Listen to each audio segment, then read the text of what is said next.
We're here at Geek Fest 2009. Is it the gym or the act? This is the Gym Theater. Gym Theater, Riverton, Wyoming. Four theater multiplex, and we've got currently 3 Xbox 360s and projectors going, with 9 people playing Halo 3. All networked together, having fun. Got the audio going over the theater sound system, so that's a plus. Kind of fun. You guys having fun?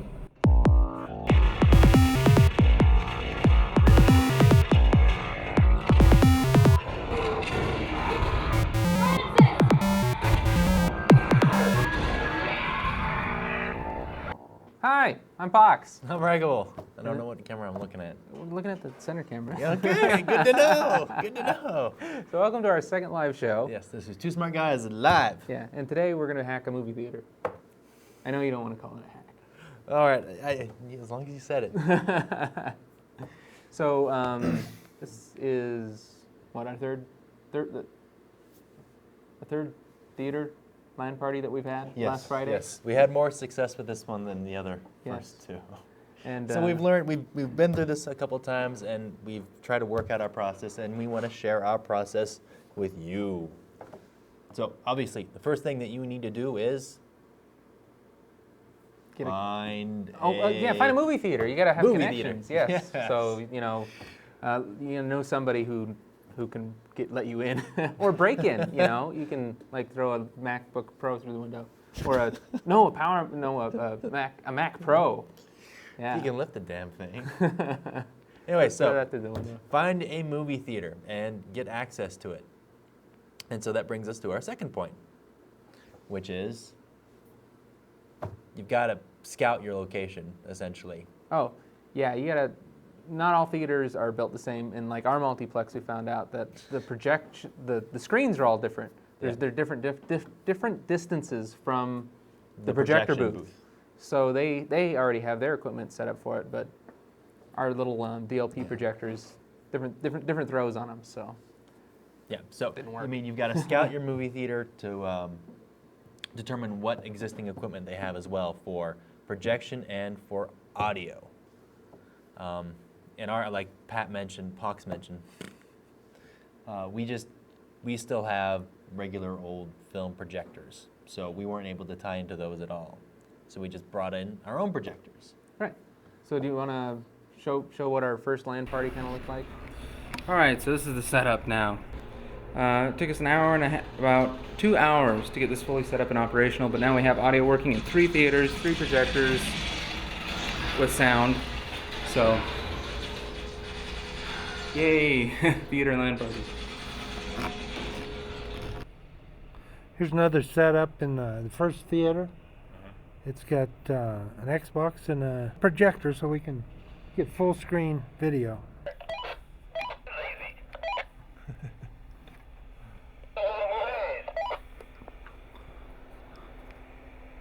Xbox, NEC projector, big screen, geek happiness.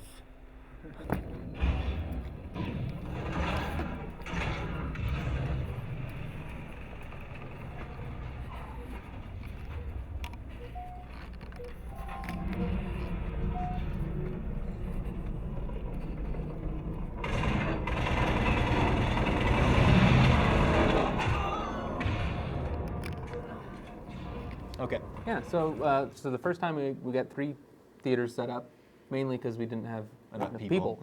So that was our biggest limitation. I think we were short 1 audio cable. So We were? yeah. Oh, okay. Anyways, so speaking of audio cables, that's one of the first things you have to determine is your audio injection method. Is scope out the equipment, find out how that sound system can accept external audio. And in the case of our theater, it had these 3 little non-synced inputs that accepted prongs that you just screw in terminals. And so with that set, did we have to bypass anything else? We had to look up online, that didn't do us any good, but we were trying to find out which buttons to press on their their auxiliary system because they didn't know. But yeah, you got your right and left channel and your In the end, we and your didn't. ground. We didn't end up pushing any buttons. Yeah, we did, didn't we? No, No? not this time. Really? No. Wow. Yeah. Okay. But So- we did have to power up the system. They had a special Yes. way of powering up the whole theater system. Yeah. So, So anyways, we made these cables. but I mean, if you are lucky enough to have a more modern theater, they may have a sound system that has standard, component inputs that you can just plug straight into, Yeah, they made some regular RCA jacks or a regular headphone type. or some sort of digital audio input. Right. That would be ideal. I doubt they're going to have HDMI in, but you never know. Well, no, you can get that digital optical adapter for the Xboxes. Oh, yeah. Yeah. That would work. So, yeah, research. Before you just show up at the movie theater with your Xboxes, And figure out what do I do with my son? measure, Yes, figure out how far you're going to have to run the cables, bring a portable projector in. but in conjunction to measuring, you need to first determine where you're going to put your projectors. Yes. So get a long extension cord. So I mean, if you have existing digital projectors in the theaters, then you are set, my friend. Yes. You are. Well, yeah, you just plug in your Xbox. You Just are figure a that lucky out. bastard.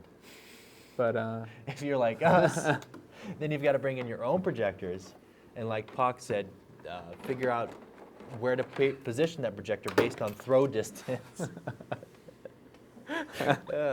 And like in it's- the instance of it's not a LAN party unless you have a LAN too. yeah. So you got to make your own network cables and run them. Yeah. So I mean, the bigger theaters we had, we were able to position the projectors right next to the real projectors. However, in the smaller theaters, we figured out that positioning a projector next to the projector would fill the entire theater. Yeah, the throw distance was Really too short. So we had to put the projectors physically in the center of the theater. Yeah, it was really close to projector. So we had to make super long cables to Yeah. run from the booth all the way down. And if you have a pretty good turnout, you're going to want to get some gaffer's tape and tape down all your cabling. Yes, Because you don't want yes. people tripping it over it and throwing your projector halfway across the theater or your Xbox. Yes.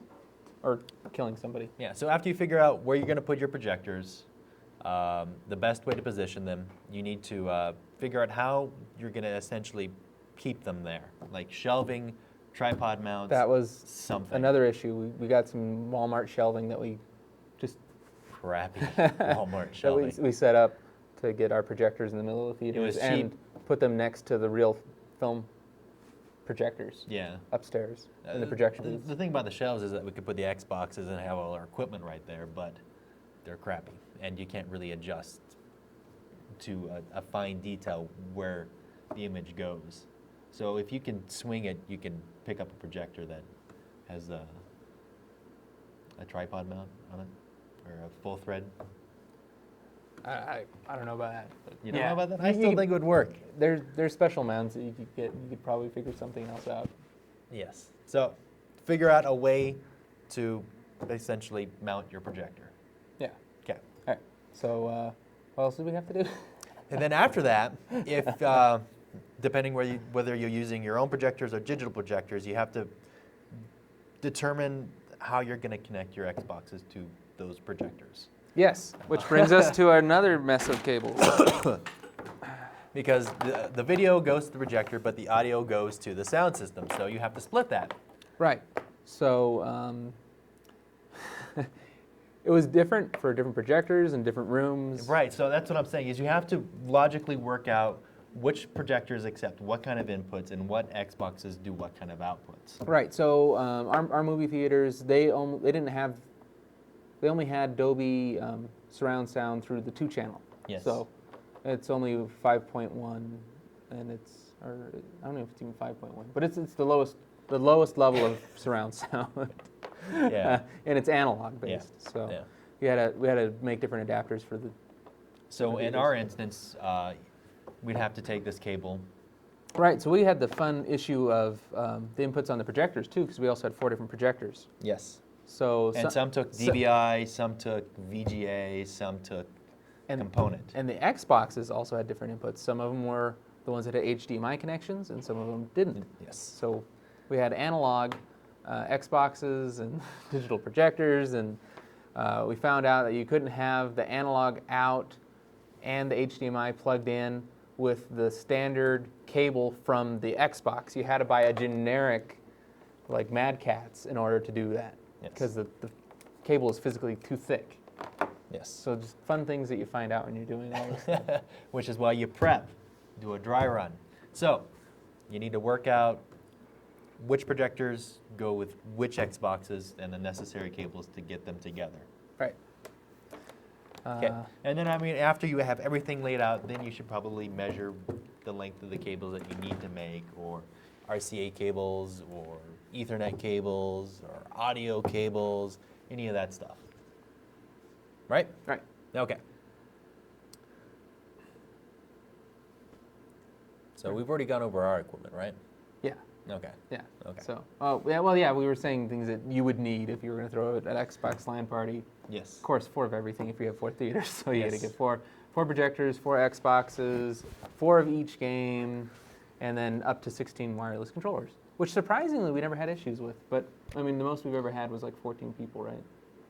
It was up to 15. 15 people? Yeah. So, surprisingly, we didn't have any interference issues with the wireless controllers, which was unexpected. Okay. So we've done recon in the theater, Yes. and we've done an equipment setup that's finalized. Yes. What should we do next? Thompson knows. Update your Xboxes. Damn straight. I'll go with that. Yes, that So brings yeah, update your Xboxes is what the off-mic person said. that brings us to another issue: is compatibility. Yes, all your Xbox Live games that have LAN option modes, they get updates like every other month. So you needed to, when you do your recon in your theater, you need to see if they have an existing internet connection that they wouldn't mind you tapping into. Yes, that would be ideal. Yes, and then you could set up your own little private network. However, if you can't get that and you can't get some Wi-Fi out there, then you're going to have to make sure each Xbox is updated for each game you plan on playing. And you're going to have to assign it a static IP. Yes. Which is going to be fun for that poor kid that brought in his Xbox and we didn't change it when we gave it back to him. That's what he gets for bringing it in, really.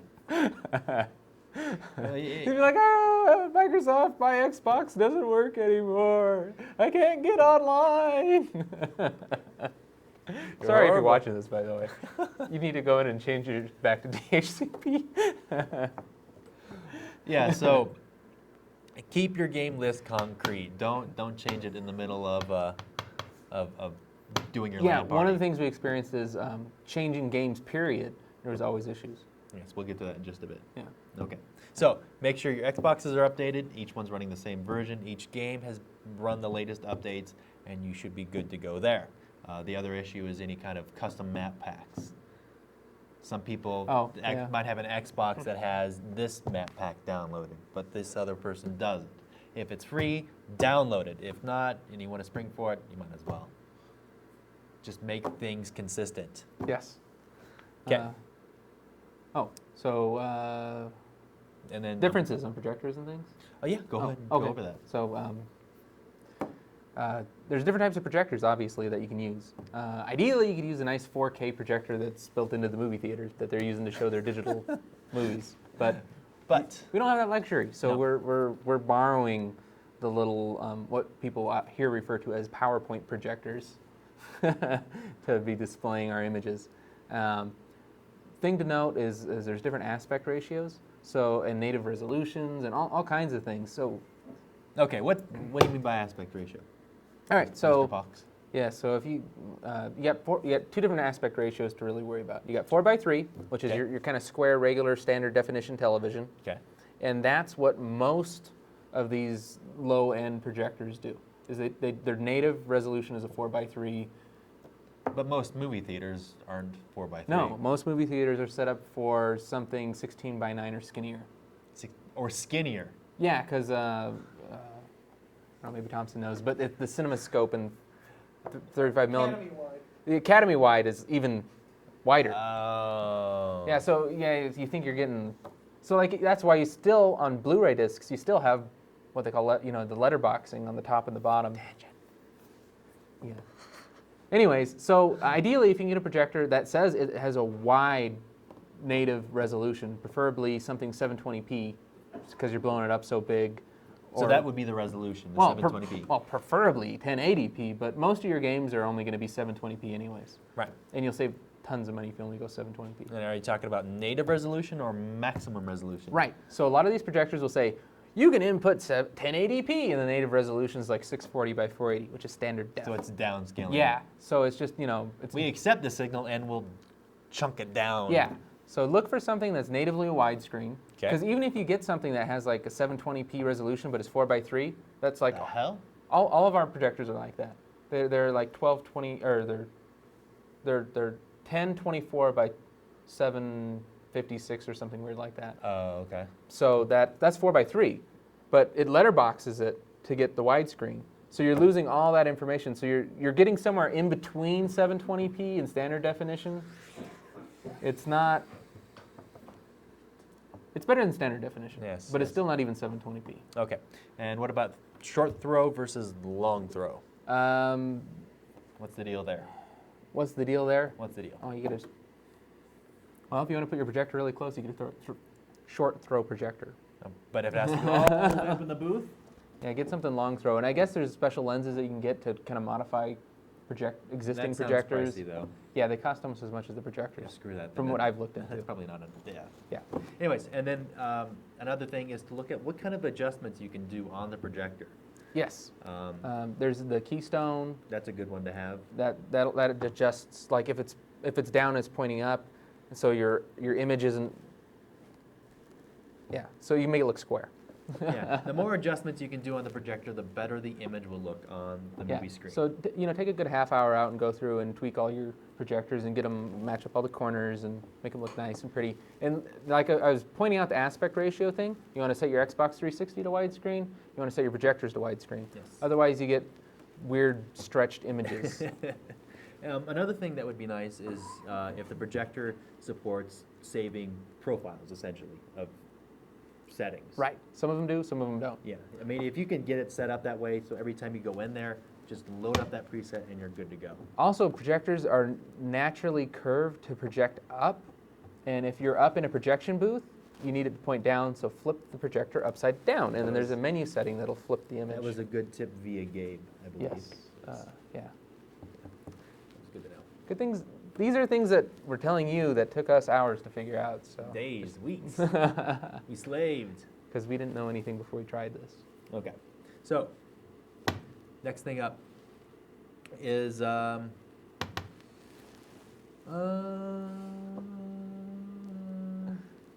getting enough games and gaming peripherals. Yes. Hit up your local GameStop. They won't let you put flyers in the windows. Shouldn't do that, should I? Did you just flip off the camera? Yes, I did. Thanks. I think it was on me though. Nope, it wasn't. It looks like a little finger. Yeah, so go around town, find any gaming stores that Yeah. are linked to the gaming Especially if you community. got like a local shop. Yes. They'll probably be more willing to help you out and help advertise and stuff like that. Yeah, like what we did is we asked them to use just used copies of the games. Yeah, so our local GameStop was able to help us out a couple times. Or if any used controllers, they'd be willing to lend, and we, and in return, we offered to put up, flyers or posters or promotional items for them. Yeah. So there's always that. Another thing you could do is ask people to bring their own controllers or games, and then you could kind of waive any kind of fees that you may have Or, yeah. as incentive for them to bring their own controllers. This is just in case you're running short. Yeah. The other thing with controllers is you're in a large space, and in a large space like that, wireless sync is worthless. Just it sucks. It takes a long time. Yes. So the quickest thing to do is that USB charge cable for those battery packs, for the lithium-ion battery packs, is that when you hook it up, it'll sync it to that Xbox immediately. Right, so you just run And this even works with battery packs, just regular AA battery packs. Right. So you So just it's- run around, you sync up all the controllers to the Xboxes that way, and then you don't have to, it's much faster. Yeah, much faster. so if you can get 4 of those, hook them to each Xbox, and then every time somebody wants to play with that Xbox, they just hook in, syncs, good to go. Don't have to sit there and sync. Didn't work, sync. So on and so forth. Whoa. So you've got your equipment set up, or you've got your equipment, you've got your theater, you've got everything ready to go, and it comes time to actually do this thing. What's the best way to go about doing it? Advertise it. Okay. I don't know. We haven't got the best turnout, so I don't want to speak about it. Well, we're in a small town. But yeah, you can call up your paper, our local paper. It's a we consider it a community event because we're not doing it for profit or anything like that. And Yeah. they put a local classified ad in for free. So get your papers up. Sometimes the radios will do it. We didn't ask ours. Any kind of like maybe college papers or high school papers. Word of mouth more than anything works best. Yes, flyers. Post them all over the frickin' place. That always helps. And then social networks. Yeah, that Push it through there as well, especially if you have a large one. yeah. Then that usually helps. So that's how you promote it. And then after everybody gets there and you start setting up, what's the best way to start setting up? You want everybody just waiting around for everything to be set up, Oh. or should you get one set up right away? Well, if you got a little web series that you're trying to promote, you can show that if on you one of the don't, theaters. it's best to focus, in my opinion, to focus on one theater. Right. Set up Get one theater, get some people playing, and so the other people can watch while you And set up get the other excited three. like, wow, that looks awesome. I can't wait for the other theaters. to get Timing set is a up. big issue because with most movie theaters, they're usually showing movies, and they're probably not going to stop showing a movie where they make thousands of dollars to let you play video games for, because you can only have 4 people at a time playing in a theater. Yeah, so whatever movie gets out first is where you start setting up first, and that's your first Right. theater. That So you're this is like a getting ready. midnight event. This is like after the last movie plays, you play until break of dawn. Yes. So that way, there's not that much downtime for the people coming in. I mean, what did you think of the downtime, Thompson? It was a little long.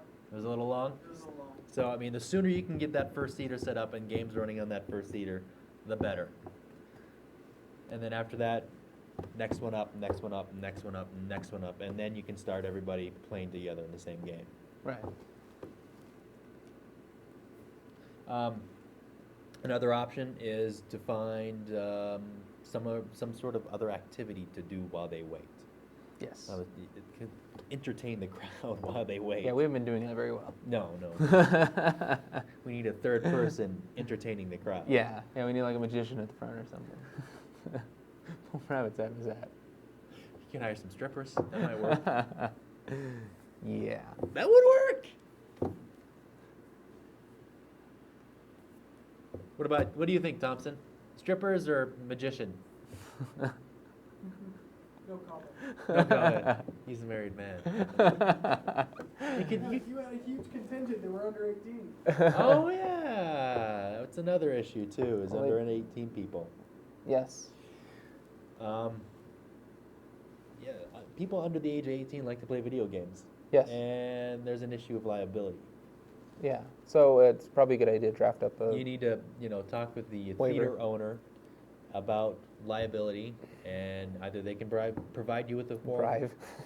provide you with the form, or you can go research it and write it on your own, and then just have them sign it when you come in. Because if they, slip on some pop they spilled while they're playing a game, Somebody throws an Xbox controller in somebody else's head. yeah, you don't want them suing the theater, and then you don't get to play there again ever. Yeah. So Or you. yeah, or go see movies again. Yeah, so that is an issue. Thank you, Thompson. Liability waivers. Yes. Make sure you're not responsible. How long has this been running? 25 minutes. Holy shit. This is a long episode. Okay, so let's wrap it up. Let's wrap it up. One more thing. Yes. Yeah. Make sure all your games can have 4 players. Oh. Yes. Okay, so when you work out which games you're playing, work out what's the maximum number of players per console and the maximum number of players that can play co-op or via LAN. Yeah, because apparently some games they say, oh yeah, we support 8 players or whatever, but only 2 per console. Yeah, like Left 4 So- Dead and Gears of War 2 Pox and I would constantly go back and forth on, you can play 4 players at it. No, you can't. You can only play 2. And for the record, Left 4 Dead, 2 people per console. Gears of War 2, 2 people per console. Limitation. 8 people, LAN. That's it for those 2 games. Yeah. So Halo 3 works great, 16 people. Yes, But that's about it. Tournament, whatever tournament that's not too popular. Unreal tournament can do it too, but okay. like I said, I don't not know a anybody plays big. You know, one that we probably need to try though is the Orange Box. Oh, yeah. Team Fortress 2. That'd be a good one to try. So, when you research your games, check player options. Don't sit there in the middle of the night going, oh God, we can't play it, guys. Sorry. Only 2 people at a time. That sucks. It really does. Okay. So, Yeah. to summarize, It's a lot of fun. I mean, you get a whole bunch of people together in a theater. You get to see your games on this huge screen. I don't know, what is it, like a 2-story high screen? I don't know how tall it is. They're but pretty big. We need to wrap it up, man. To summarize, Summarize. recon. Yes. Scope out your theater. Scope out the equipment. Kind of get a mental mind map of what kind of equipment you need and the connections you need and everything like that. Do a test run, prep. Then research your games, promote it, set it up, Send us the video. entertain the people, Post it on play YouTube. the games, send us the video, and that's pretty much it. Yeah. Any other comments, ideas, I think that's.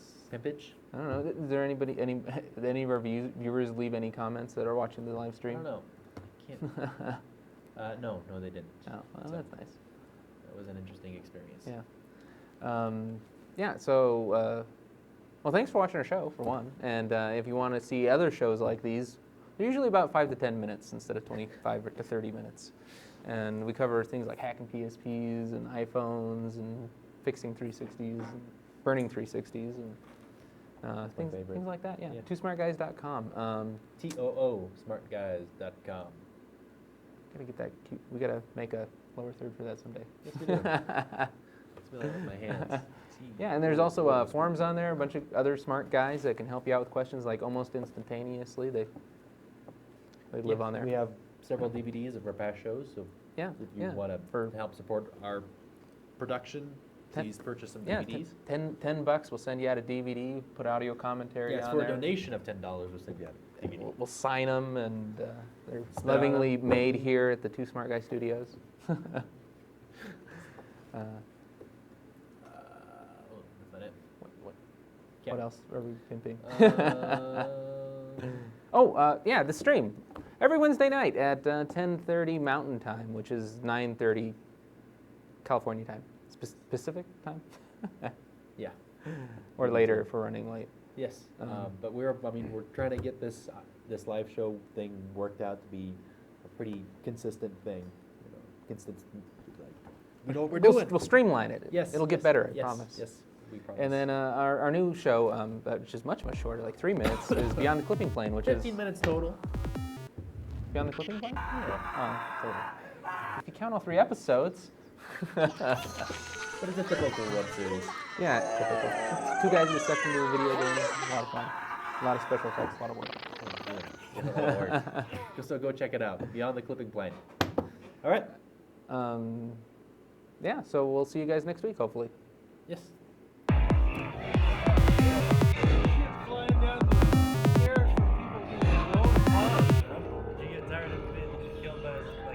Aren't you guys tired? It's almost 5 in the morning. Yeah, I'm ready to go. I'm ready to go home too. This has been a Two Smart Guys production.